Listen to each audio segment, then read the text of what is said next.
Hello दोस्तों, स्वागत है आपका मेरे इस जीडीएस समाचार चैनल में। दोस्तों, आज की वीडियो में बात करेंगे जीडीएस के लिए एक अच्छी खबर है और इसमें जो है आपको 15 दिन का जो है एक्सटेंडेड टाइम दिया जा रहा है।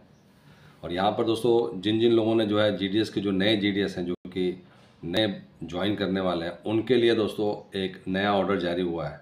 और इसमें जो है एक तो आपका जो इकोनॉमिक वीकर सेक्शन है, दूसरा आपको जो है फॉर्मेट ऑफ सर्टिफिकेट्स के बारे में जो है ये अपडेट बताया गया है कि अगर डॉक्यूमेंट वेरिफिकेशन के टाइम अगर आपके पास वैलिड सर्टिफिकेट जो कि SC ST या OBC के लिए जो है अप्लाई कर रहे हैं, अगर उनके पास सर्टिफिकेट नहीं है तो क्या स्टेटस होगा, उसके लिए पूरा का पूरा दोस्तों एक नया नियम जारी हुआ है। और बात करते हैं दोस्तों इसमें क्या क्या पॉइंट मेंशन किए गए हैं। पहला दोस्तों साफ लिखा कि जो भी एप्लीकेंट्स हैं, जिस भी कैटेगरी के लिए अप्लाई कर रहे हैं, उसको मेक श्योर करना चाहिए कि उनके पास वैलिड सर्टिफिकेट है। इसमें साफ साफ लिखा है दोस्तों कि who wish to consider for reserve vacancies will have to produce certificate from the competent authorities. और इसमें क्या है कि failure to produce certificate in original their candidature will be cancelled, ये नियम था। और in case of failure to produce certificate in original their candidate will be cancelled.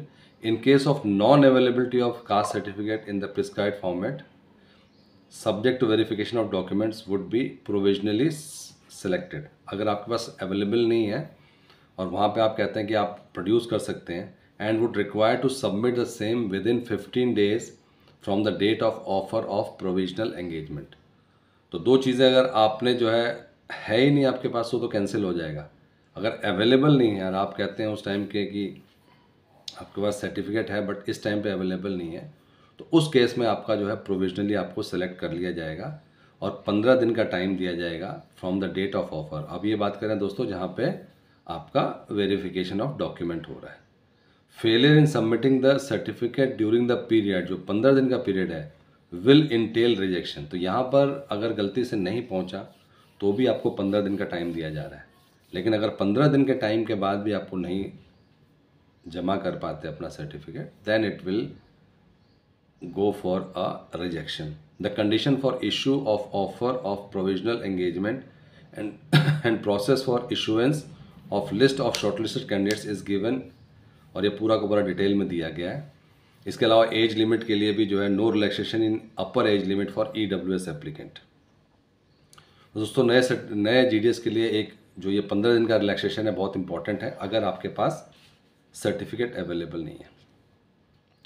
दोस्तों ये था आज का इंपॉर्टेंट अपडेट सभी ग्रामीण डाक सेवकों के लिए। अगर वीडियो पसंद आए तो इसको लाइक कीजिए, शेयर कीजिए और सब्सक्राइब करना ना भूलें। Thank you for watching this video.